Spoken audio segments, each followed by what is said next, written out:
আমরা সবাই দেবী দুর্গার বাহন হিসেবে সিংহকে জানি, কিন্তু জানেন কি সিংহই কেন দেবী দুর্গার বাহন হলো? তাহলে আসুন জেনে নিই। তখনকার সময় হিমালয়ের উত্তরের দিকে গভীর ঘন জঙ্গলে এক সিংহ বাস করত। তার গর্জনে আকাশ কাঁপত, নদীর জল থরথর করত। সে শুধু রাজা নয়, প্রাণীকুলের রক্ষকও ছিল। জঙ্গলের দুর্বল প্রাণীদের সে বাঁচিয়ে রাখত, আর অন্যায়কারীদের ওপর ঝাঁপিয়ে পড়ত। কিন্তু তবু সিংহের মনে এক শূন্যতা ছিল। সে অনুভব করত তার জীবনের একটি বিশেষ উদ্দেশ্য এখনও পূর্ণ হয়নি।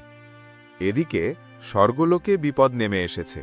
মহিষাসুর, এক অসুররাজ, দীর্ঘ তপস্যা করে ব্রহ্মার কাছ থেকে বর পেয়েছে, কোনো দেবতা বা মানুষ আমাকে মারতে পারবে না। এই বর পেয়ে মহিষাসুর স্বর্গলোকে আক্রমণ করে, দেবতাদের তাড়িয়ে দেয়। ইন্দ্র, বায়ু, অগ্নি সবাই অসহায়। তখন তারা একসঙ্গে ত্রিদেবের কাছে যান। ত্রিদেব ব্রহ্মা, বিষ্ণু, মহেশ্বর মহাশক্তিকে আহ্বান করে সৃষ্টি করলেন মহামায়া দুর্গাকে। তার মুখ ছিল চাঁদের মতো জ্যোৎস্নাময়, কিন্তু চোখে আগুনের দৃষ্টি। 10 হাতে 10টি অস্ত্র, প্রতিটি দেবতার আশীর্বাদে শক্তি সঞ্চারিত। কিন্তু এত কিছুর পরও একটি বড় প্রশ্ন ছিল, দেবী দুর্গা যুদ্ধক্ষেত্রে তাকে বাহন করবেন? দেবীর তেজ সহ্য করার মতো তো কাউকে লাগবে। এই খবর হিমালয়ের সিংহের কানে পৌঁছাল। সে ভাবল, আমার জীবন যদি মহাশক্তির কাজে লাগে তবেই তা সার্থক। সে হিমালয় পেরিয়ে কৌশিকী নদীর তীরে এলো, যেখানে দেবী দুর্গা তপস্যা করছিলেন। সিংহ নত হয়ে বলল, হে মহাশক্তি, আমি প্রাণী হলেও আমার হৃদয় সাহস আর ন্যায় পূর্ণ। আমাকে আপনার বাহন হিসেবে গ্রহণ করুন, আমি আপনার বিজয়ের রথ হব। দেবী দুর্গা চোখ মেলে তাকালেন। তার অন্তর্দৃষ্টি বলল, এই সিংহ শুধু বলশালী নয়, ভক্তিসিক্ত।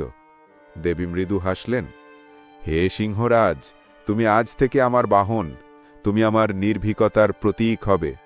তোমার গর্জনে দুষ্টদের অন্তর কেঁপে উঠবে।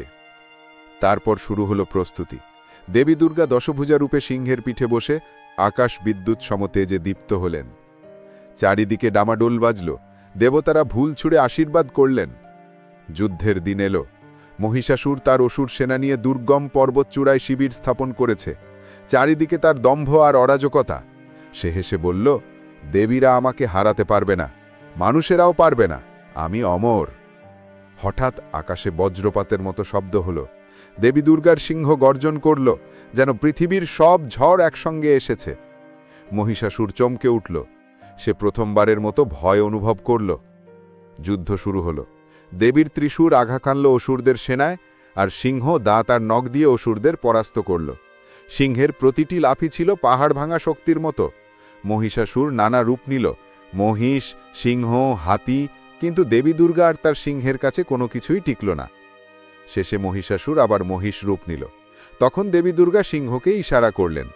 সিংহ মহিষাসুরের শিং কামড়ে ধরল, তাকে স্থির করে রাখল। সেই মুহূর্তে দেবী ত্রিশূল দিয়ে মহিষাসুরের বুকে আঘাত করলেন। মহিষাসুর ধূলিসাৎ হয়ে গেল। যুদ্ধ শেষ। দেবী দুর্গা বিজয়ী। স্বর্গ, মর্ত আর পাতাল 3 লোক আবার শান্তি পেল। দেবতারা ফুল ছুঁড়ে দেবী দুর্গা আর সিংহকে অভিবাদন জানাল। দেবী দুর্গা তখন সিংহকে বললেন, তুমি শুধু আমার বাহন নও, তুমি আমার বিজয়ের সঙ্গী। তোমার সাহস আর নিষ্ঠা আজ বিশ্বজগতে পূজিত হবে। সেই থেকে প্রতি বছর দুর্গাপূজায় আমরা দেখি দেবী দুর্গা তার সিংহের পিঠে। সিংহ প্রতীক হয়ে আছে সাহস, শক্তি আর অন্যায়ের বিরুদ্ধে লড়াইয়ের। দেবী দুর্গার সিংহ শুধুমাত্র বাহন নয়, তিনি দেবীর শক্তির প্রকাশ। সিংহ শেখায় ন্যায়ের পথে সাহস নিয়ে দাঁড়াতে হবে। অন্যায় যত বড়ই হোক, সাহস আর বিশ্বাস থাকলে তা জয় করা যায়।